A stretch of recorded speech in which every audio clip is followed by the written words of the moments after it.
खबर आजमगढ़ जिले से है, जहां कल 7वें और अंतिम चरण का चुनाव होना है।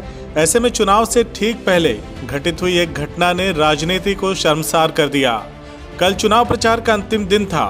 मुबारकपुर विधानसभा के एआईएमआईएम प्रत्याशी शाह आलम गुड्डू जमाली रात में अपने घर वापस जा रहे थे। आरोप है कि जब वो क्षेत्र से शहर के अंदर अपने घर की तरफ जा रहे थे, तभी साजिशन फोन करके शाह आलम गुड्डू जमाली को किसी काम से रुकने के लिए बोला गया। गुड्डू जमाली के मुताबिक उन्होंने सोचा कि कोई काम हो सकता है, इसलिए रुक गए। तभी गुड्डू जमाली और उनके कार्यकर्ताओं पर सपा के नेता और लगभग 50 की संख्या में कार्यकर्ताओं ने हमला बोल दिया।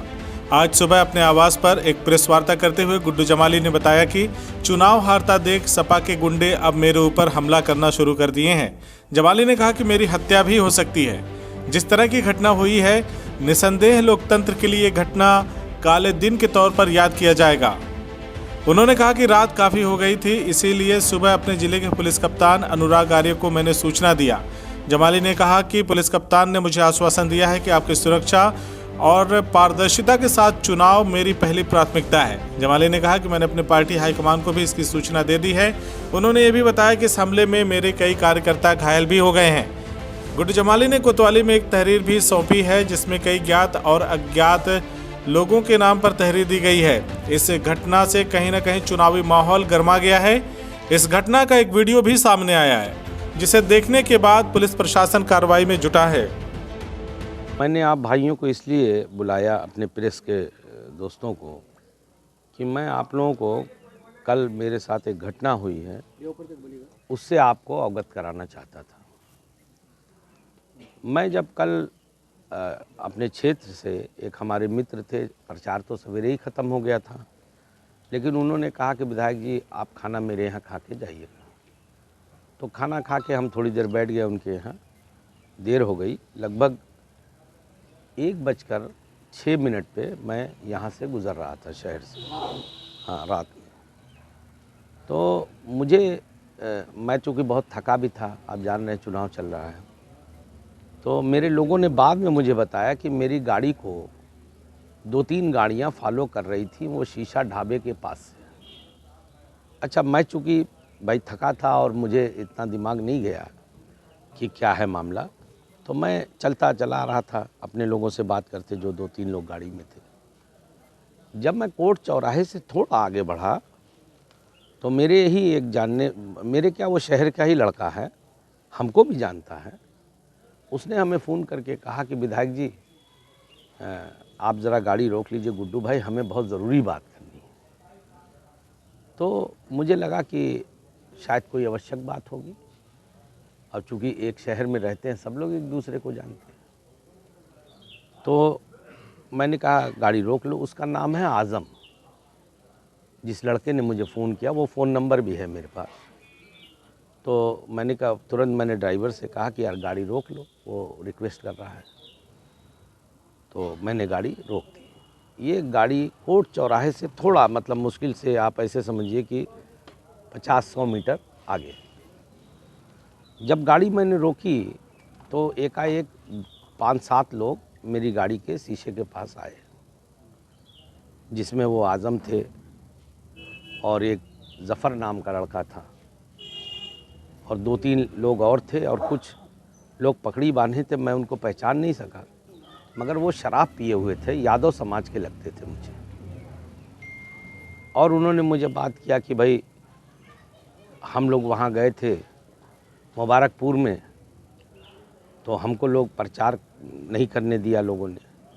अच्छा, हमको कोई जानकारी नहीं थी इन सब बातों की। तो हमने पूछा क्या मामला क्या है, चूँकि हम पूरे दिन दूसरी तरफ थे।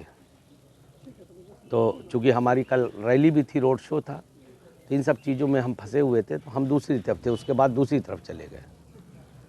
तो उन्होंने कहा कि नहीं, वहाँ ऐसा हुआ वैसा हुआ। अच्छा, वो शराब के बहुत नशे में थे।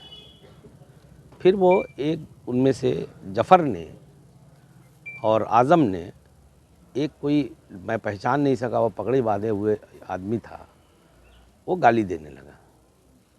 एक प्रधान का नाम लेके वो गाली देने लगा, प्रधान को, मगर हमसे वो बहुत, मतलब वैसे बात कर रहा था। तो हमने कहा यार ये बताओ तुमने हमें बोला, हम रुक गए, तुम हमसे इस तरह से क्यों बात कर रहे हो? तुम कहाँ गए, तुमने क्या प्रचार किया, हमको कोई जानकारी नहीं, तुम हमसे इस तरह से क्यों बात कर रहे हो? फिर उन्होंने एकाएक कहा कि वो गाड़ी का एक नंबर बोला, कहा वो जो झंडे वाली गाड़ी लगी है उसको मारो। तो एकाएक, अच्छा, उसके बाद लगभग 30-40 आदमी, वो चूँकि गली है दोनों तरफ से, और दोनों गली से वो आदमी पहले से खड़े थे वहाँ पे, और कुछ लोग चौराहे की तरफ से ललकारते हुए, शोर मचाते हुए, एक मुअज्जम उर्फ मामा है, वो उधर से आगे बढ़े। तो हमको लगा कि ये क्या बात हो गई। हम गाड़ी छोड़ के उतर गए। हमने कहा भाई हमारे लोग हैं, उनकी हिफाजत करना मेरा फ़र्ज़ है, मैं उनको छोड़ के भाग तो नहीं सकता था। तो वो बिल्कुल आके उन्होंने मारपीट शुरू किया। हमने तो लगभग 7-8 लोगों को नामजद किया है और 40-50 लोग थे, उनको हम सबको पहचानते नहीं है सर। रात का वाकया। समाजवादी पार्टी के लोग हैं यार, कैसी बातें आप लोग करते हैं? जुड़े नहीं हैं, ये उनके रजिस्टर्ड गुंडे हैं।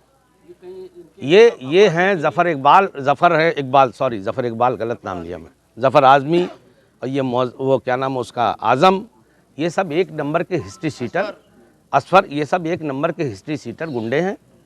इनके नाम संगीन धाराओं में मुकदमे दर्ज हैं, अपराध करना इनका पेशा है। They are professional criminal. है तो पुलिस कप्तान ने क्या आश्वस्त किया है आपको आपकी सुरक्षा के? नहीं, मैं देखिए उनकी बातों से संतुष्ट हूँ। मैं he is a good man, और उन्होंने बहुत अच्छे से सुना। उन्होंने कहा नहीं, हाँ, आप लोगों की सुरक्षा हम के लिए हम लोग बैठे हैं, आपने मेरे संज्ञान में डाल दिया, हम बिल्कुल सख्त कार्रवाई करेंगे। बल्कि उन्होंने मुझसे ये भी कहा कि रात में ही बताना चाहिए था। हमने कहा भाई साहब, चूँकि हमको लगा कि अब हम परेशान हैं, आपको भी परेशान करें, रात का 2-2:30 बज गया ना ये सब होते हुए बातें, तो हमको ज़रा ये लगा कि यार वो भी तो इंसान ही है ना, पुलिस क्या है, वो भी इंसान है जैसे हम वहाँ। अब रात दिन बेचारे वो चल रहे हैं, तो हमने सोचा जाने दो, रात में क्यों तंग करें, सुबह बता देंगे।